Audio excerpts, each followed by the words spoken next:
using not equal with if-else statements. First, go to brackets. Now create any variable such as num and assign it with any number such as 10. Okay, let's try if statement.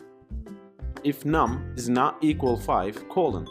So the exclamation mark is representing not in Python programming language. And also most of programming languages using exclamation mark for not.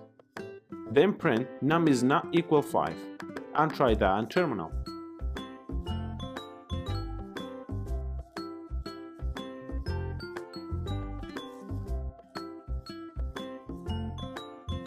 Good, it's printed num is not equal 5.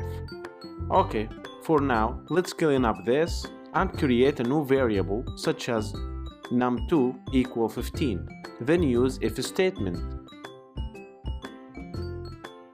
If num is not equal to num2, colon, print num is not equal to num2.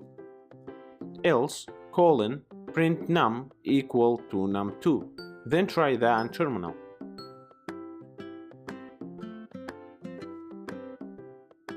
Cool, it's printed num is not equal to num2. Alright, for now try to do that by yourself on your computer, and if you have any questions just let me know. Thank you very much guys.